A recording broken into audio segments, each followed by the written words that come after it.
নমস্কার বন্ধুরা, defence knowledge আপডেটসে আপনাদের স্বাগত। তো বন্ধুরা, ভারতের প্রতিরক্ষা ব্যবস্থায় এক বৈপ্লবিক পরিবর্তন আসতে চলেছে। ভারতীয় বিমান বাহিনী অর্থাৎ আইএএফ তাদের integrated air command and control সিস্টেমকে এখন এআই নেটিভ আর্কিটেকচারে রূপান্তর করতে চলেছে। সহজ কথায় বলতে গেলে ভারতের আকাশ প্রতিরক্ষা এখন মানুষের বুদ্ধিমত্তার পাশাপাশি কৃত্রিম বুদ্ধিমত্তা বা আর্টিফিশিয়াল ইন্টেলিজেন্স দ্বারা নিয়ন্ত্রিত হবে। আর এই প্রযুক্তির অন্তর্ভুক্তির ফলে যুদ্ধের ময়দানে ভারতের সক্ষমতা কয়েক গুণ বেড়ে যাবে। আইএসিসিএস এবং নতুন এআই আর্কিটেকচার কি, তাহলে দেখুন, এই আইএসিসিএস হলো ভারতের আকাশ প্রতিরক্ষার এমন একটি জাল বা নেটওয়ার্ক যা দেশের সমস্ত র্যাডার, সেন্সর এবং অস্ত্র ব্যবস্থাকে এক সূত্রে গেঁথে রাখে। আগে এটি ছিল একটি উচ্চগতির অটোমেটেড নেটওয়ার্ক, কিন্তু এখন এটিকে সরাসরি ডিসিশন সাপোর্ট আর্কিটেকচারে উন্নীত করা হচ্ছে। ভারত ইলেকট্রনিক্স লিমিটেড বা বিইএল এর সহায়তায় তৈরি এই সিস্টেমটিকে ভারতের আকাশ প্রতিরক্ষার ডিজিটাল মেরুদণ্ড বলা হচ্ছে। এটি র্যাডার থেকে শুরু করে যুদ্ধ বিমান, এমনকি স্যাটেলাইটের তথ্যকেও নিমেষের মধ্যেই বিশ্লেষণ করতে সক্ষম।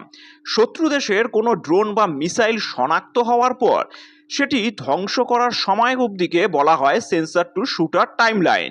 এআই যুক্ত হওয়ার ফলে এই সময় এতটাই কমে যাবে যে শত্রু কিছু বুঝে ওঠার আগেই ভারতের মিসাইল তাকে আঘাত করবে। আর এটি কেবল বর্তমান আক্রমণ ঠেকাবে না, বরং এআই এর মাধ্যমে আগেভাগেই শত্রুর সম্ভাব্য আক্রমণ বা গতিবিধি সম্পর্কেও ভবিষ্যৎবাণী করতে পারবে। তাহলে দেখুন, যুদ্ধের উত্তপ্ত পরিস্থিতিতে একজন মানুষের পক্ষে হাজার হাজার ডেটা বিশ্লেষণ করে সিদ্ধান্ত নেওয়াটা যথেষ্টই কঠিন কাজ, কিন্তু এই এআই সিস্টেমটি স্বয়ংক্রিয়ভাবে ঝুঁকি এবং তা বিশ্লেষণ করবে এবং কমান্ডারের সামনে সঠিক সিদ্ধান্ত দ্রুত পেশ করবে। আর ভারতের এই প্রযুক্তিগত উন্নয়ন প্রতিবেশী শত্রু দেশগুলোর জন্য সরাসরি সামরিক হুমকি হিসেবেই কিন্তু কাজ করবে।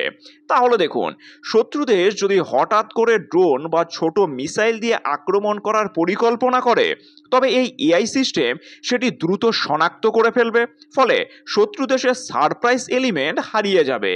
আর ভারতের আকাশ সীমার নিরাপত্তা এখন এতটাই নিখুঁত হবে যে শত্রু বিমান বা স্টেল প্রযুক্তিও এই উন্নত সেন্সর ও এআই জাল থেকে বাঁচতে পারবে না।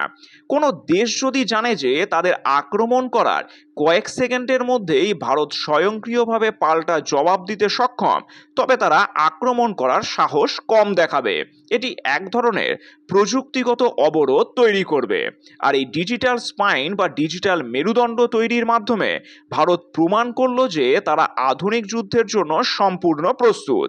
যুদ্ধের ময়দানে সেকেন্ডের ভগ্নাংশ অনেক বড় পার্থক্য গড়ে দেয়।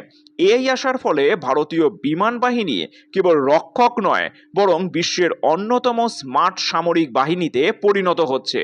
প্রযুক্তির লড়াইয়ে ভারত এখন সামনের সারিতে। আইএসিসিএস এবং এআই সংযোগ কেবল একটি সফটওয়্যার আপডেট নয়, এটি ভারতের সার্বভৌমত্ব রক্ষার এক শক্তিশালী হাতিয়ার। আগামী দিনে এই সিস্টেম ভারতকে আকাশপথের যুদ্ধে এক অপ্রতিদ্বন্দ্বী শক্তিতে পরিণত করবে। এখন আপনারাই আমাকে নিচে কমেন্ট করে জানান যে ভারতের এই সফটওয়্যার আপডেট পাকিস্তান থেকে আসা শত শত ড্রোন এবং চীনের মিসাইল সিস্টেমটা কি আটকাতে পারবে? নিচে অবশ্যই আপনাদের মতামত কমেন্ট করে জানাবেন।